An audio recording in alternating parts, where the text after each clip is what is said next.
Here we are once again, Real People, Real Life, Wichita, Kansas, America. And I'm hanging with my girlfriend, Leslie, okay? I've nicknamed her for years now, Pinky, because she has pink hair. I love it. And she has the most amazing business right here in Delano, one of my favorite little places here in Wichita. Love Delano. Leslie. Yes. What's going on? I love your store. Oh, well, I'm just an old-fashioned custom jeweler. I do one-of-a-kind jewelry. I work in gold, silver, platinum, colored stones, diamonds. I'm a gemologist. Right. And I do appraisal work for people and gem identifications. So I'm just pretty much an all-around, meet your jewelry needs kind of person. Yeah. I don't stock a whole lot of stuff in the cases. Everything in the cases I did make in my spare time. As I say, my infinite spare time. But so most of the time people come in and they order something from me. They have a general idea what they want. They may have stones, heirloom stones. They may have a stone they want they haven't found, and I go find them the stone, or I remount their stone. We design it. Sometimes they bring me the design, and sometimes we work on the design together. And so everything that comes out of here is one of a kind and unique. I know. So. You do some pretty cool stuff. Tell me what's up with this piece. Okay, so this is a piece that a guy came in and ordered, and he and his partner have a business. I guess it's called 100K Records. So this is a huge piece of silver, and he wants 2 of these made. So this is the prototype. We're not quite done with cutting out the letters and evening it. I'm working on straightening everything out. And this is, believe it or not, a piece of silver it's not been polished. And when I get this done, we'll solder this together and cut these little guys out so that it's just a really deep pendant, really thick. Put a nice big bail on it and make a mold of it, and then we'll cast 2 of them just alike. That's so cool. He's a really pretty large guy, and he's got a great big huge silver chain that's really cool, and this is just, it's going to look really great on him. Wow. Yeah. So, and I'm joking with him, but I'm not really joking with him because this is like a business logo, and he tells me if he makes it big, he's going to come in and order this in platinum and diamonds. So right on. I'm wishing for him to have a great career, go big. Yeah, maybe this will be a good luck talisman for that. Hey, so that's cool, right?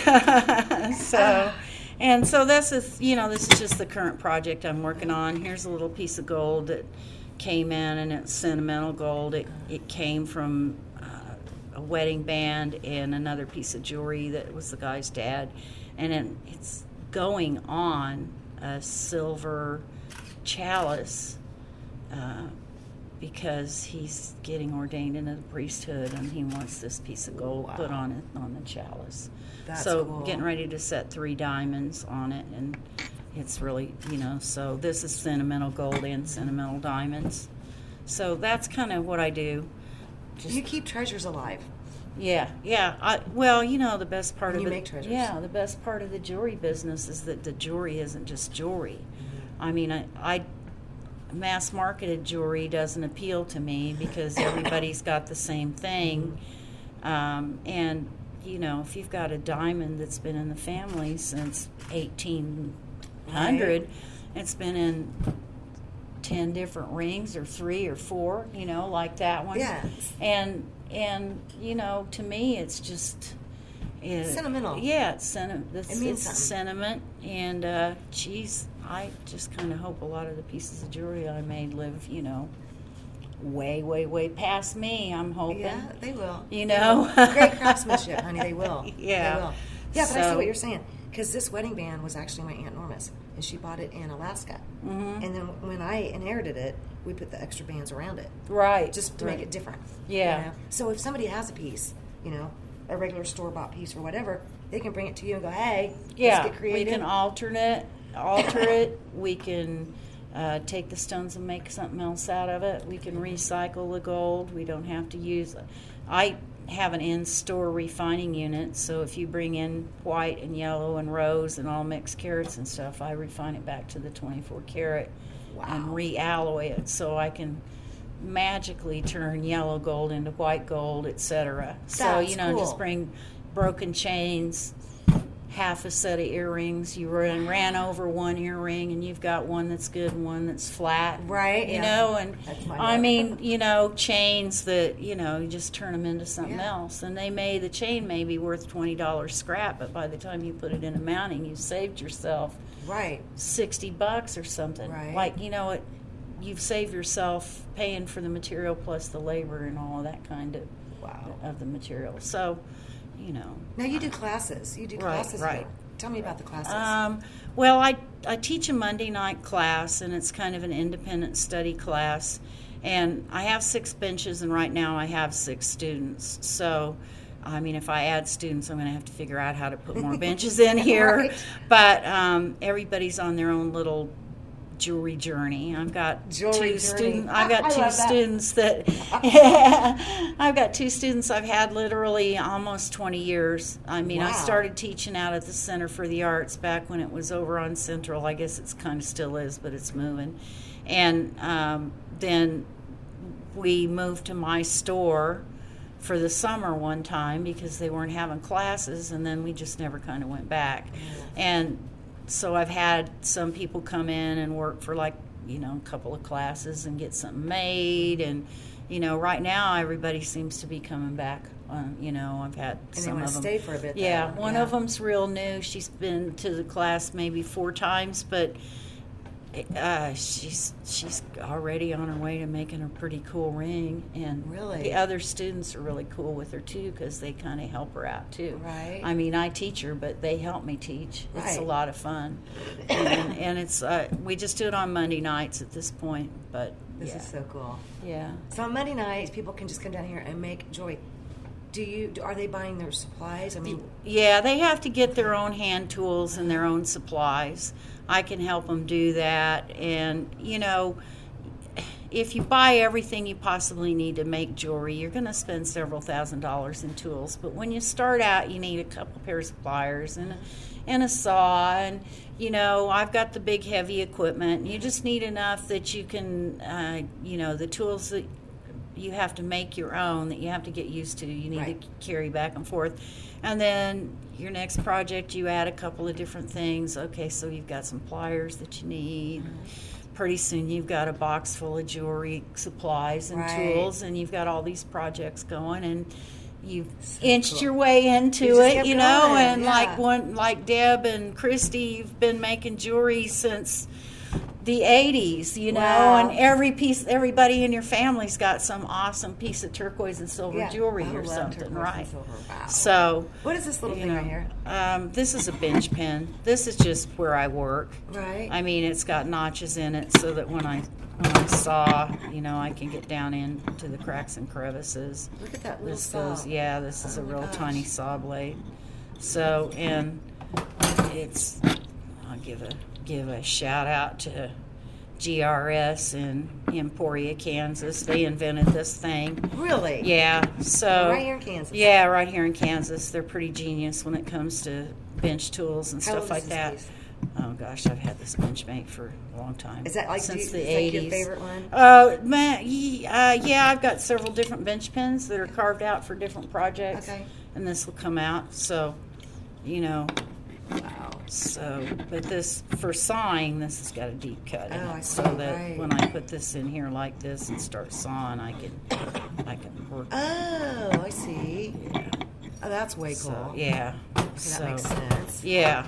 Okay. So, and that's kind of what I do. That's I've what you got do. some enamel work around here. I do a little enamel work on the side, and I don't have too much call for repairing enamel for people, but I've done some of that. On the and, enamel, what are you talking about? It's Enamel? glass. It's like this one I'm working on. It's Oh, I ground see. glass that's fused to the surface. Okay. This one's got a couple of imperfections I have to fix on it. That's cool. Yeah. So that's what all of these colored things are sitting around here. Colored glass. Gotcha. Okay. So So if somebody has jewelry They need it repaired. And you cleaned all mine. Thank you. Beautiful. She glows in the dark now. I know, I glow. I'm like, woo! And she's fixing my other wedding ring, which I absolutely love that ring. So I'm excited to see that fixed. And there's a funny story. You talked about, like broken earrings and stuff like that. That poor ring, I lost it. I was shooting TV out east at a restaurant. Didn't even realize, just slipped off. And I was busy, didn't pay any attention. And then later that night, I was like, my ring! Yeah. And, so we went back the next day, and amazing. It was still there in the parking lot. Right? That's how crazy. Amazing. I know. I'll have to tell you, I can't believe how many people actually find stuff that they lose, though. Right? It's like, I guess if your jewelry's not meant to leave you, it just doesn't leave. It won't leave you. But I mean, I have people come in with little teeny tiny diamonds that fell out of their ring, and they looked until they found it. Sitting on their bench or something, sitting on their desk. This was in a parking lot. Yeah. It was crazy. Yeah, it was crazy. Never a dull Never moment. meant to lose it. Right. I think that you probably hear some pretty good stories just being in this industry. Yeah, well, and it's jewelry's somebody's life history, really. I mean, like when I do appraisals, the most tedious but the most fun kind of things to appraise are like charm bracelets. Oh, because you sit there and you've got like 200 things to look at, not literally, usually more like 50. Right. But, you got their birth date, their birthstone, how many kids they got, where they went on vacation, what religion they are. That's cool. Something about their philosophy in life. Right. And it's just fun. It's like you learn so much about people. And sometimes when I go through people's jewelry, one of the things I do for people is when grandma passes on or goes into a care home, they have this box of jewelry and they don't even know what's real, it's not real. They bring it into me and I on the clock go through it really fast and figure out this is costume, this is natural, this is this is silver, this is gold, you should appraise this because it's worth something. And sometimes the jewelry talks to me. And I say, so you have a Scottish history, and they're like, how do you know that? Well, because you've got Scottish jewelry here from the 1800s. Did you know that? I mean, that's what jewelry talks to you. Yeah. So that's cool. So sometimes you can tell people stuff, and sometimes you can't. Right. Sometimes you burst their bubble because they thought it was the Civil War piece, and it's from 1920. But still, it's usually pretty cool anyway. You're still gonna find out some cool stuff. I love it. If anybody wants to get a hold of you, whether it's for jewelry repair, custom work, and I love your custom work, or even classes, how do they get a hold of you? Well, I'm right here in Delano at 718 West Douglas. My phone number is 316-262-5656. Okay. Got a Facebook page, Melange Custom Jewelry. Got an Instagram page. Right on, yeah. Instagram's real fun because you just post all of the pictures and and right. it's real fun. And nobody wants to argue. For me, I mean, on Facebook, there's the personal page where we but it really does bring me business, and then there's the business page. Right. Instagram, on the other hand,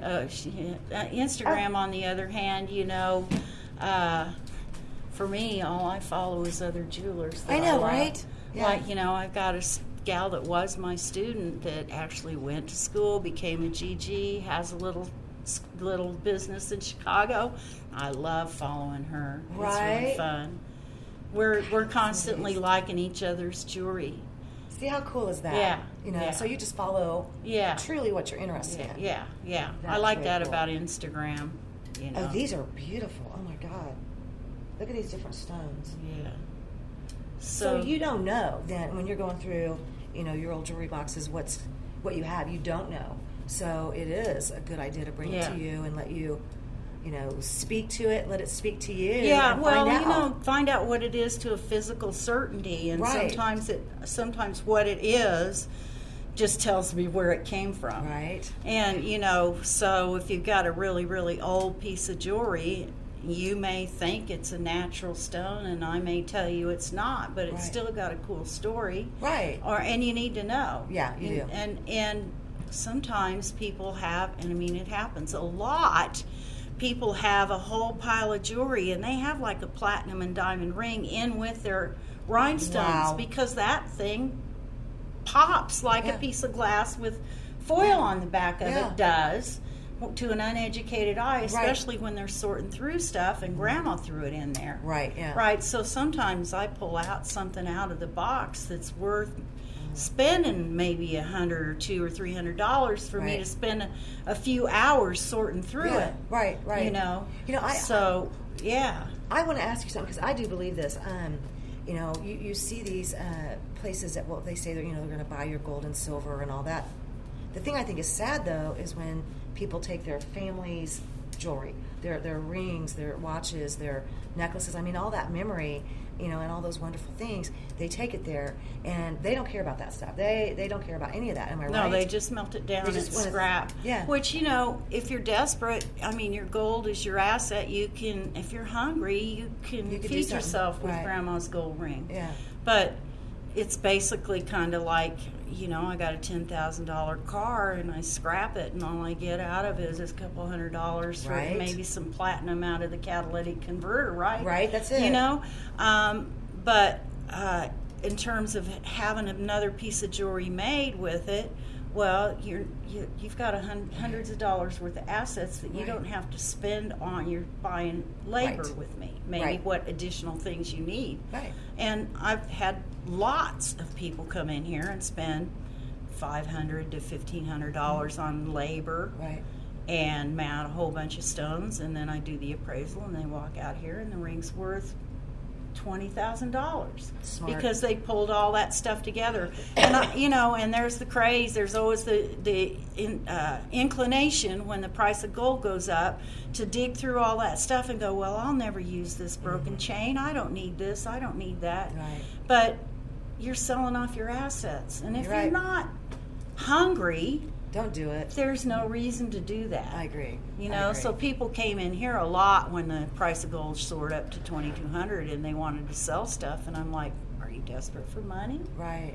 Let's think about making a piece of jewelry out of this. Exactly. I never thought of it. That most people I don't think do. I know, yeah. So that's kind of how I feel about it, and the price of gold it's going to go up. It does. It's I just wish it wasn't a commodity, because then I could just buy and sell without having to worry about whether tomorrow the price of gold is going to kill my profits because I quoted a job too low. Right? Yeah. But that's, but I just, there's a lot of history and a lot of things about jewelry that's not just as it appears. Right. And that's the cool stuff, though.